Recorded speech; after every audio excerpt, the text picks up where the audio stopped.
Revelation 19 and 11. And I saw heaven open, and behold, a white horse. Yeah. And he that sat upon him was called Faithful and True. See, that's the hero, man.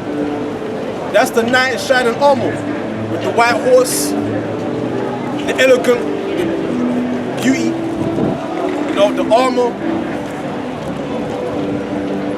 And that's a so-called black man, a Negro, on that horse, man. Because back in the day in slavery, Esau didn't like to see a nigga on a horse, man. Because that was considered like power or nobility. To see a nigga on a horse. They showed you that in our movie Django, man. When what's this guy's name? Jamie Foxx, man. When he came on the plantation, all the niggas was looking at him. And the slave master didn't like. He told the white guy that he came with, you don't like that nigga on the horse.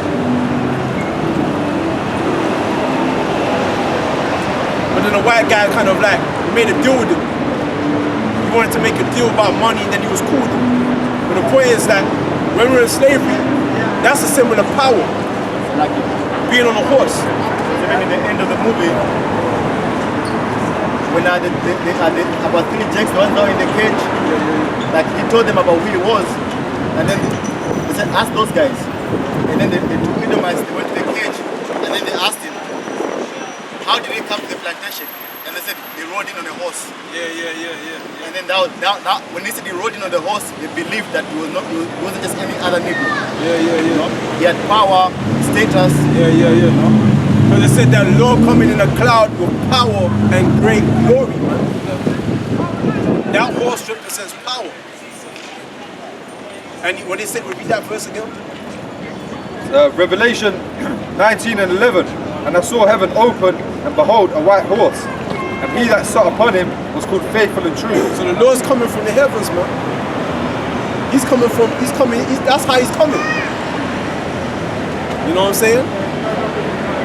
And he's most faithful and what, say that again? Faithful and true. Faithful and true. The Lord is faithful, man. That's why we can trust in him, because he's faithful. He's faithful to his word, and he's true to his word. So that's a manly attribute, to be faithful. Okay? And who is he faithful to? He's faithful to us, man. What did he say? Lo, I will be with you until the end of the world, man. So the Lord kept his word. The Lord kept his word to us, man. So should it not we fulfill our end of the bargain and be faithful unto him? The Lord is faithful to us. And he's going to come at the end of Esau's world. That's right. To save us, man, from the hand of all that hate us. Because we're that heroine, that call them princess, damsel, man. Yeah, the damsel in distress, man. Or like we can feel like a lamb in need of a hero to come save us from the terrible dragon, fire-breathing enemy. All right, that's all about destruction. The Lord come in with the power horse and the sword. That's how the Lord is going to fight this system, this beast.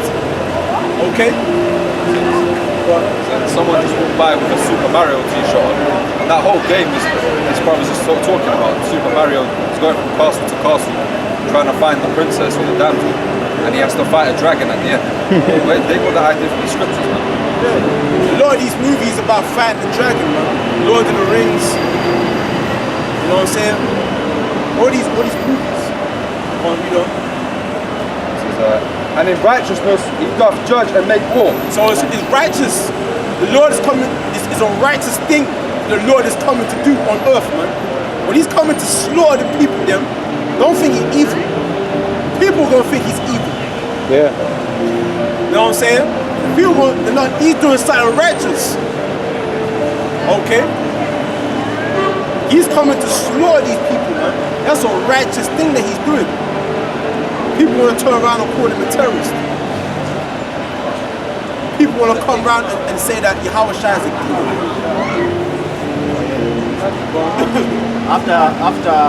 After Noah's Ark, when he destroyed the world, he got the name God Almighty. If you look up the name, it means Al-Shadia, demon like power, demon like God.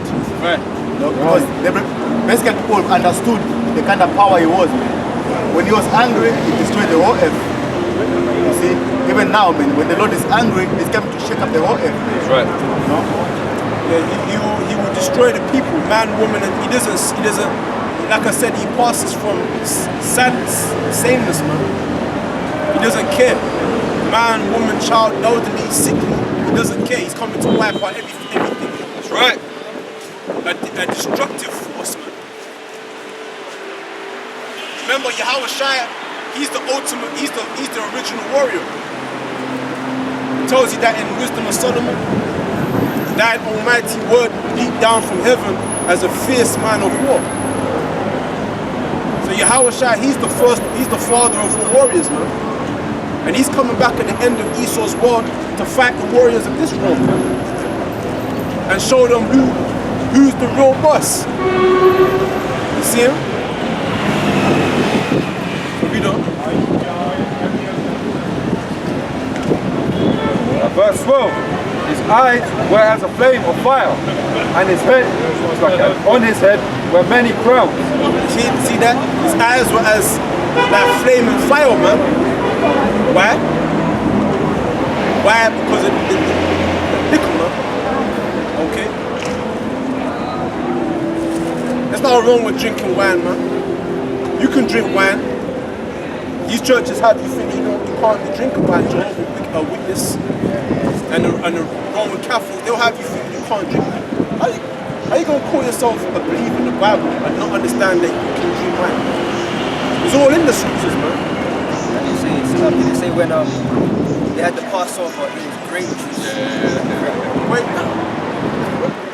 Because the Christian church, as far as what they think sin is, they consider sin as in drinking alcohol, going clubbing, to them swearing, to them, that's what they define sin as. They don't really understand what sin really is in the scripture. You know? Oh, you're drinking alcohol, you're a sinner. That's rubbish, You know? Yeah. Because the scriptures talk about vineyards, man. Where do you get wine from? The grapes. What he called the wine press of his fierce anger, man. And the Lord considers the people as being the grapes, man. And the Lord is going to be appeased by killing these people. Because when the Lord comes, he's coming to tread the grapes, man, in the wine press. To make the wine so he can drink it and feel appeased. He's basically going to sacrifice these people, man. That's right. These people are all going to be sacrificed. And the sweet smell of their death is going to appease the God of war, man. So the Lord is going to be appeased by the death of all these people. Man, woman, child, elderly, sick. He don't care. The Lord don't get into petty shit, man. He's coming to wipe out everybody. Not everybody like with the people that are sanctified for death, man. The Lord he doesn't get into emotions, man. Right. Yeah, exactly. He's not a respecter of persons. Right. He doesn't play that. Oh, she's pregnant. She's on a hormonal period. We should allow her. The Lord don't care with that. Oh, she's a woman. She didn't realize what she was doing. Oh, why kill her, man? Because she's sealed for death. Period. No business with that. Or she was raped when she was a child. No, okay, you kill her, man. You don't dilly-dally with that, man. Right. If you're sealed for salvation, you're going to get saved, no matter what you do. If you was a prostitute, even a faggot, man, if you repent, you get delivered, period. You sealed for salvation. If you part the number to die, even if you was prophesying in the street, even if you did righteousness, and you did repent once upon a time, but you did sound wicked, now you're still for death, now you ain't gonna make it no matter how much you call on the Lord, man. Because you're still for death. The Lord don't dilly-dally, man. The Lord got all these people to sacrifice them, to appease him, man. That's the great God of war. That's right. That's the God of us, man. You don't know about your God, man. Your God deals with sacrificing, man. You know them crazy Hamats, man? They put them on the... You come and they'll put you on a stick and sacrifice your ass, man. The Most High, that's how the Most High crazy. But it's called a righteous sacrifice. Yeah. But he's crazy in the eyes of the people. Yeah. That's why they're deep, because that's very masculine, to not regard, to just deal with order regardless of people's emotions or how they, that's very masculine, man. That takes a certain level of strength, man, to be like, most men nowadays are not like that. Most men will show sympathy and, you know, they'll have a heart, man. They'll empathize because they don't have the heart to be that ruthless, man. The Most High is a ruthless power, man. Weak nature. He's someone to fear. Got precept to share on what you're saying. This is Job 18:14. His confidence shall be rooted out of his tabernacle, and it shall bring him to the King of Terrors. So Yahweh is the King of Terrors. He's the King of terror. Yeah. He's the King. He bears the crown over all terror. All them demonic spirits, man, them psychopath, they all report back to the Most High. So he's like the kingpin of all terror. You don't know about God, man. They teach God is all love. What are you talking? Just explain that. Explain that, man. He's the king of terror. Well, Matthew 10:34. Think not that I have come to send peace on earth. I came not to send peace, but a sword. Right. The Lord is not coming back to declare peace. Okay, with the people of the earth, man. Oh, there'll be peace. There will be peace. Through war. That's right. Through war. Okay? The Lord's going to have to crush his enemies. Because these people are proud. They're not going to humble themselves voluntarily. He's going to have to lay low the haughtiness of the terrible. Okay? Give me your habit. Oh, you got it. To show that the Lord don't care about anything. This is 2 Samuel chapter 6, verse 3. And they set the ark of the Most High upon a new cart and brought it out of the house of Aminadab that was in Gibeah. And Uzzah and Ahio, the son of Aminadab, drave the new cart. And they brought it out of the house of Abinadab, which was at Gibeah, accompanying the ark of the power. And David and all the hosts of Israel played before the Lord all manner of instruments made of fir wood, even on harps, palm trees, and on timbrels, and the cornet and the cymbals. And when they came to Nachod's threshing floor, Uzzah put forth his hand to touch the ark of God, and took hold of it, for the oxen shook it. And the anger of the Lord was kindled against Uzzah, and the Most High smote him, for there he was in error, and he died by the ark of the power.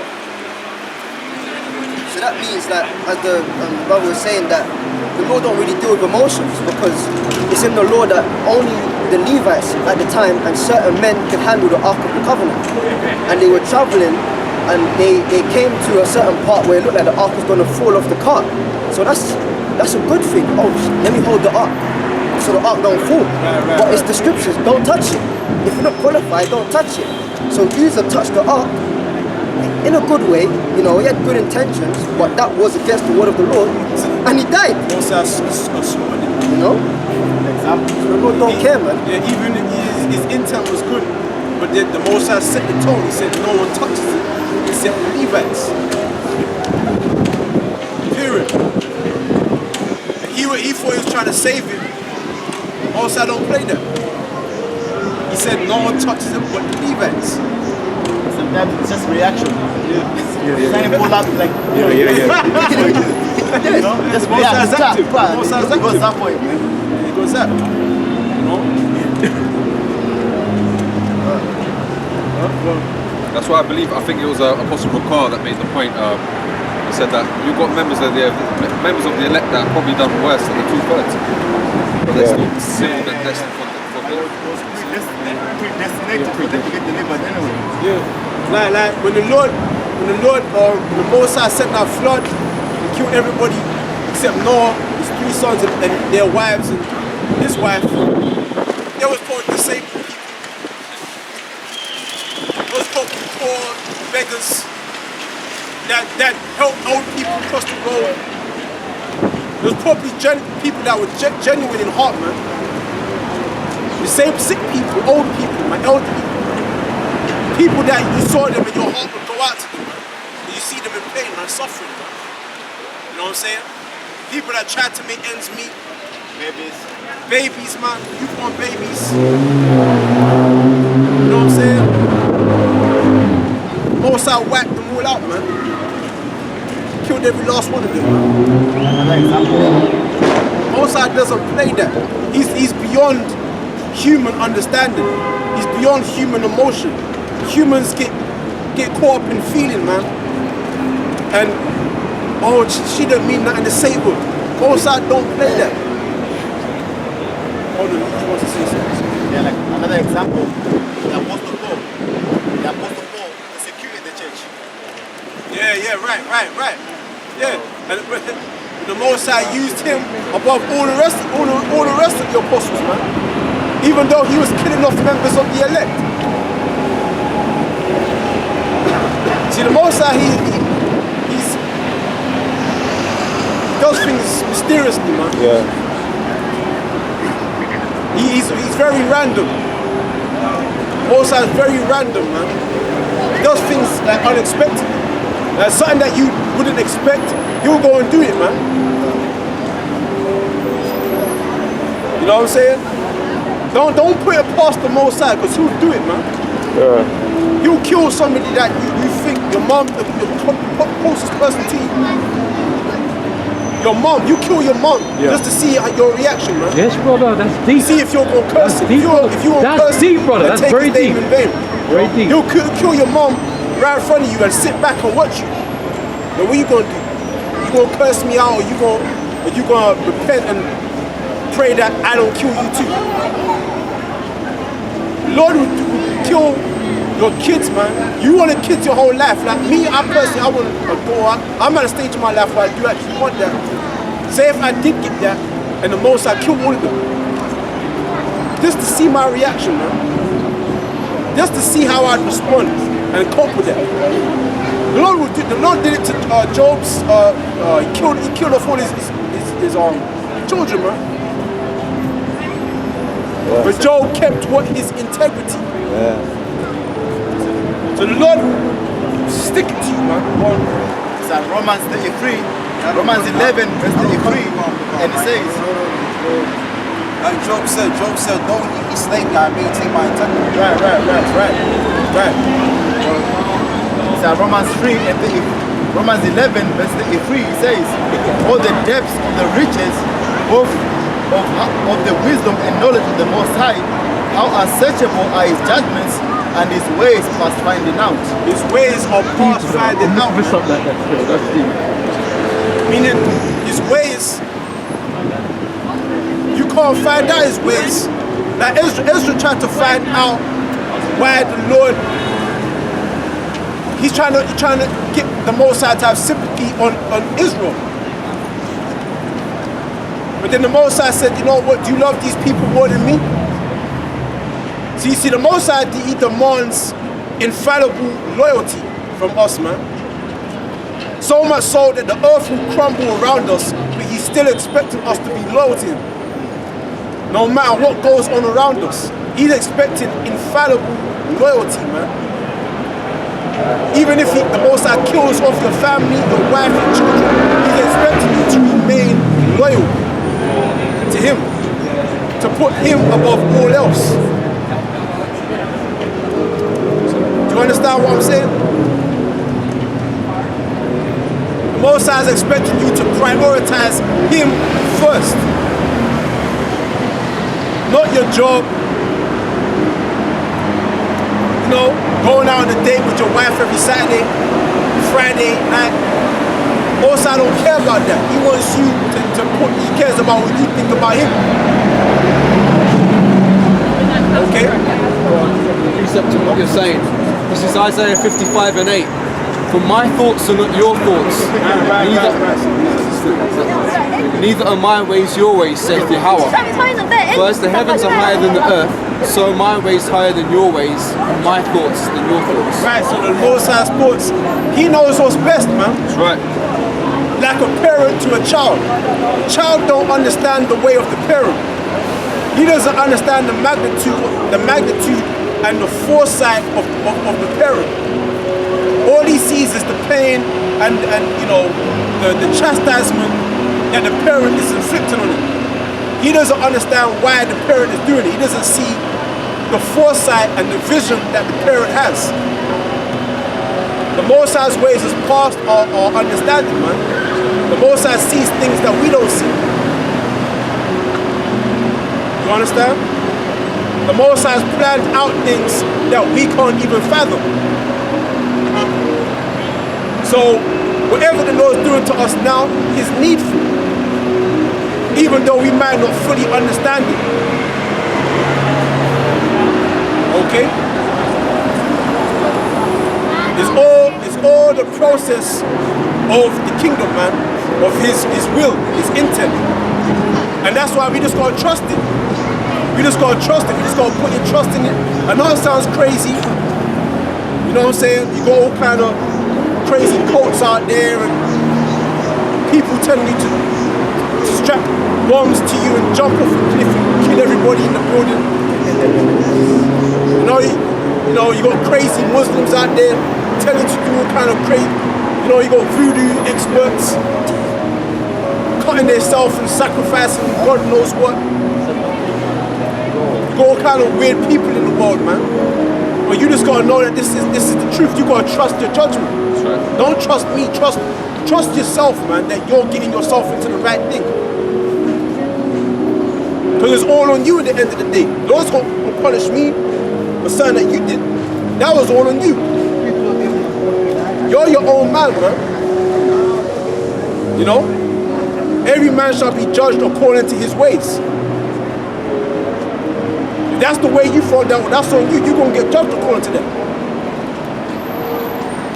You fall that way, if you right missile or cannibal, that was all on you. You're the one that followed it. It's all on you. Go on, who's going to be sick?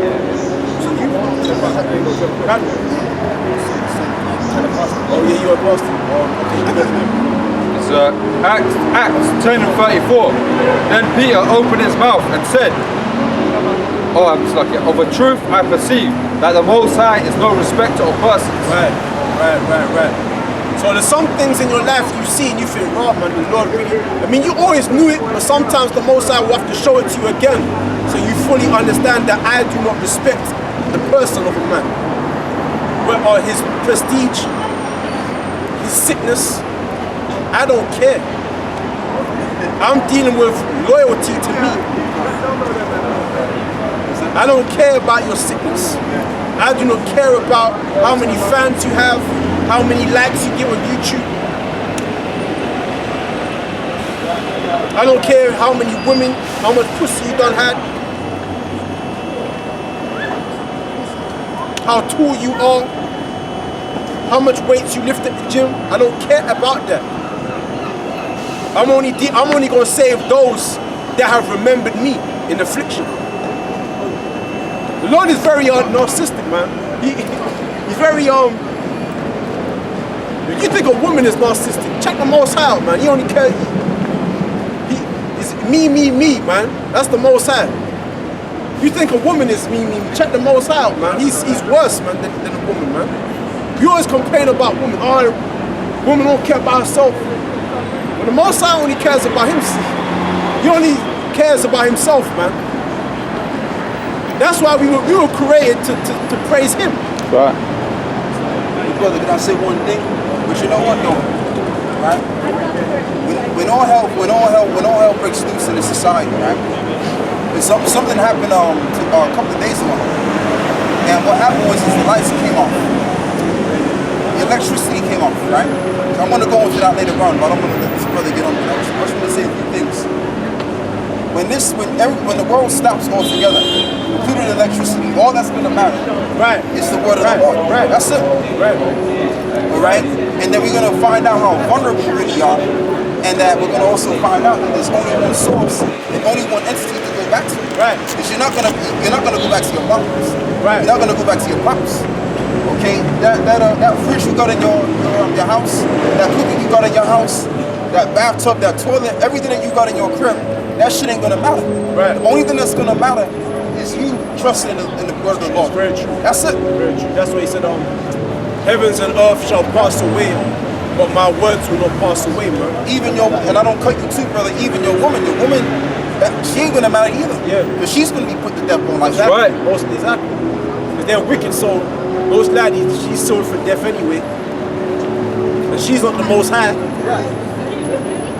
She's temporary, man. No, they come and go. But heavens and earth shall pass away, but my words, man. So everything's gonna fall away in the end, man. Everything. The scriptures say everything will melt with fervent heat.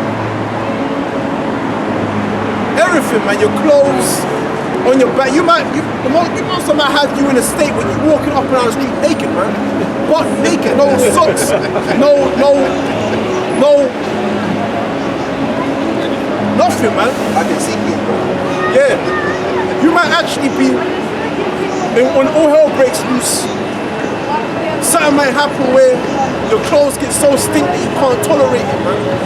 And you have to take that shit off, man. Right. And you walking down the street, everything out, man. It's all hanging out. You don't care, you might get confronted by a gang of people and you dead butt naked, man.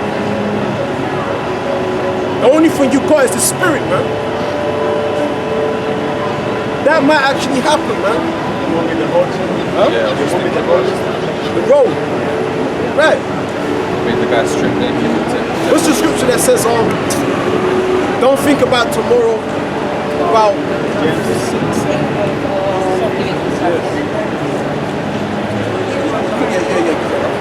Matthew 6.